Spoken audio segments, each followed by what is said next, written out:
देश और दुनिया की तमाम छोटी और बड़ी खबरों के लिए हमारे चैनल को सब्सक्राइब करना न भूलें और बेल का बटन जरूर दबाएं। नमस्कार दोस्तों, स्वागत है आपका देश लाइव में और आपके साथ मैं हूं आशिमा त्यागी। दोस्तों, एक बार फिर हाजिर हूं एक महत्वपूर्ण मुद्दा जिसके संवाद आपके साथ करना जरूरी था। दोस्तों, कभी कभी लोकतंत्र की सबसे बड़ी जो लड़ाई है वो अदालतों के कमरों में लड़ी जाती है। ना तलवारें चलती हैं, ना नारे गूंजते हैं, लेकिन फैसले फैसले ऐसे आते हैं जो सत्ता के सबसे शक्तिशाली ढांचों को भी हिला कर रख देते हैं।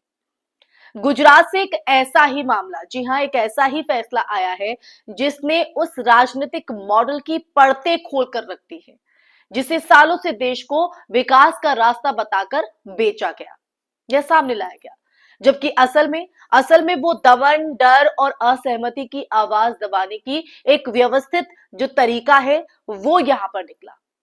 अहमदाबाद की सड़कों पर सालों से खड़ी अदृश्य दीवार, धारा 144 को गुजरात हाईकोर्ट ने अब आखिरकार गिरा दिया है, धराशाही कर दिया। ये सिर्फ एक कानूनी आदेश नहीं है दोस्तों, बल्कि उस सोच पर एक करारा झटका, एक या करारा तमाचा कहा जा सकता है जिसने विरोध को, अपराध और नागरिकों की आवाज को खतरा मान लिया था। अब ये पूरा मसला है क्या, वो मैं आपको आगे बताऊंगी, लेकिन उससे पहले आप लोगों से हमेशा की तरह अपील, इंसाफ की आवाज को बुलंद करने के लिए और सच्ची पत्रकारिता के लिए हमारा यानी देश लाइव का सहयोग करें। साथ ही डिस्क्रिप्शन में दिए गए लिंक को ओपन कर ज्वाइन बटन दबाकर आप हमसे यानी देश लाइव से सीधा जुड़ सकते हैं दोस्तों। तो दोस्तों, वापस आज की चर्चा का रुख करते हैं। सालों से गुजरात में एक पैटर्न चला आ रहा था। जो भी बीजेपी सरकार की नीति पर सवाल करे या उठाए, जो भी बेरोजगारी, महंगाई, शिक्षा या मजदूरों के अधिकारों की बात करे, उनके सिर पर धारा 144 का डंडा बजा दो। शांतिपूर्ण प्रदर्शन भी कानून व्यवस्था के लिए खतरा घोषित कर दिए जाते और पुलिस बिना किसी ठोस वजह के महीनों तक लगातार धारा 144 लागू भी कर देती। यही वो गुजरात मॉडल था जिसे बाद में दिल्ली से लेकर देश के कई राज्यों में कॉपी पेस्ट किया गया। समझ रहे हैं आप, जहां लोकतंत्र की जगह डर और प्रतिबंध को सामान्य बना दिया गया दोस्तों। लेकिन अब हाई कोर्ट ने यह साफ कहा है कि ये इमरजेंसी नहीं थी, तो फिर ये स्थायी बैन क्यों? ये सवाल सिर्फ अहमदाबाद पुलिस पर नहीं, उस पूरी राजनीतिक संस्कृति पर एक निशाना है दोस्तों, जिसने नागरिक अधिकारों को सरकारी सुविधा समझ लिया है। आप किस तरह से देखते हैं हाईकोर्ट के इस फैसले को? क्योंकि याचिकाकर्ता वो लोग थे दोस्तों जिन्होंने 2019 में सीएए एनआरसी का शांतिपूर्वक विरोध किया था। उन पर ऐसे केस दर्ज हुए जैसे उन्होंने देश की सुरक्षा खतरे में डाल दी हो। विरोध करना, हमें अधिकार है विरोध करने का। उन्होंने कोर्ट में यह बताया कि 2016 से 2019 तक अहमदाबाद पुलिस ने धारा 144 का ऐसा इस्तेमाल किया जैसे वो कोई फरमान हो जिससे हर 3 महीने में बस कॉपी पेस्ट करके बढ़ाना हो। ना कोई विशेष परिस्थिति, ना कोई नया खतरा, सिर्फ रूटीन तरीके से प्रतिबंध। हाई कोर्ट ने भी इस पर तीखी टिप्पणी की और यह कहा कि यह प्रथा मनमानी, गलत और मौलिक अधिकारों के बिल्कुल खिलाफ है। धारा 144 एक अस्थायी उपाय है, ये स्थायी रोकथाम का हथियार नहीं है। ये कोर्ट ने भी कहा अपनी सख्त टिप्पणी में। ये टिप्पणी इसलिए भी महत्वपूर्ण है दोस्तों क्योंकि अदालत ने पहली बार ये स्वीकार किया कि गुजरात पुलिस ने आलोचकों की तरफ से बताए गए दमनकारी पैटर्न का ही पालन किया है।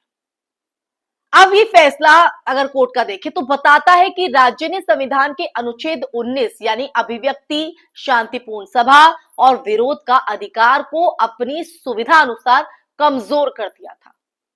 लोकतंत्र में असहमति लोकतंत्र का ऑक्सीजन होती है दोस्तों, लेकिन गुजरात मॉडल में यही ऑक्सीजन खतरा घोषित कर दी गई।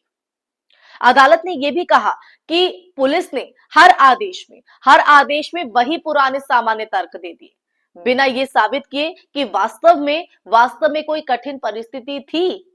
ये हमारे समय का सबसे बड़ा सच दिखाता है दोस्तों कि भय और प्रतिबंध को सरकारें कैसे नॉर्मल बनाती है। कैसे इसको नॉर्मल बना देती है और नागरिक कब कैसे अपनी आजादी धीरे धीरे गंवाते चले जाते हैं। ये फैसला एक तरह से आज के भारत की राजनीतिक सच्चाई के खिलाफ एक चेतावनी है दोस्तों, जिसकी आज जरूरत भी थी। कोर्ट का ये आदेश सिर्फ एक नोटिफिकेशन को रद्द नहीं करता है, ये सत्ता की उस प्रवृत्ति को भी चुनौती देता है दोस्तों, जो लोकतांत्रिक ढांचे को धीरे धीरे खाली कर देती है। ये सत्ता को बताता है कि जनता की आवाज पर ताले लगाने की कोशिश हमेशा हमेशा कामयाब नहीं होगी।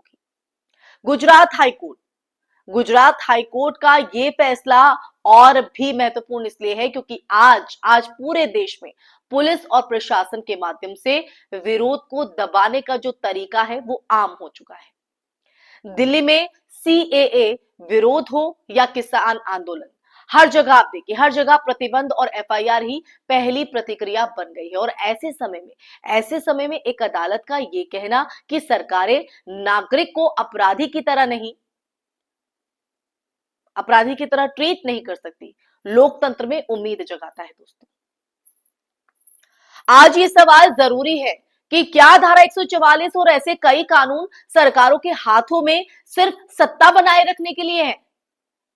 क्या सिर्फ ये उस औजार की तरह जो है ट्रीट किए जाएंगे? ये फैसला हमें याद दिलाता है दोस्तों कि कानून जनता की रक्षा के लिए है, रक्षा के लिए बनाए जाते हैं, ना कि सत्ता की आलोचना को कुचलने के लिए, आम जनता की आवाज को दबाने के लिए नहीं होते ये कानून। अगर देश में असहमति ही अपराध बन जाए तो फिर लोकतंत्र सिर्फ नाम भर रह जाएगा, फिर तो तानाशाही होगी ना। तो आज की चर्चा के अंत में गुजरात हाईकोर्ट का ये फैसला जिसको लेकर आज हमने ये चर्चा की, ये सिर्फ गुजरात की जीत नहीं है दोस्तों, ये हर उस नागरिक की जीत है जो सवाल पूछने को अपना अधिकार बताता है या समझता है, ना कि गुनाह। ये उन छात्रों, मजदूरों, महिलाओं और युवाओं की भी जीत है जिन्हें सालों तक डर और धमकी के माहौल में शांत कराया गया। ये फैसला बताता है कि दमन कितना भी मजबूत क्यों ना हो, अदालतों के दरवाजे पर सच कभी कभी देर से पहुंचता है लेकिन हारता नहीं। अब सवाल ये भी है कि क्या बाकी राज्य भी इस फैसले से सबक लेंगे या फिर भारत को एक ऐसा देश बनने दिया जाएगा जहां विरोध करना देशद्रोह और चुप रहना नागरिकता का प्रमाण माना जाए। इसी के साथ इस चर्चा में फिलहाल के लिए बस इतना ही दोस्तों। ये चर्चा आपको कैसी लगी? चर्चा सुनने के बाद ये जो सच्चाई, जो कोर्ट का फैसला है, उसको आप किस नजरिए से देखते हैं? कमेंट बॉक्स में कमेंट करके जरूर बताइएगा, अपनी राय जरूर साझा कीजिएगा। साथ ही इस वीडियो को भी ज्यादा से ज्यादा शेयर कीजिएगा ताकि ये सच हर एक नागरिक तक पहुंच सके और देश हित में वो अपनी आवाज को बुलंद कर सके। हमारे चैनल देश लाइव को सब्सक्राइब भी कीजिएगा। सच का संवाद आपके साथ यूं ही चलता रहे दोस्तों, तो ज्यादा से ज्यादा आप अपना सहयोग कीजिए। इसी के साथ आप लोगों से इजाजत लेना चाहूंगी, फिर हाजिर होंगे कि ऐसे ही मुद्दे के साथ। तब तक के लिए अपना ख्याल रखिए। जय हिंद, जय भारत, नमस्कार।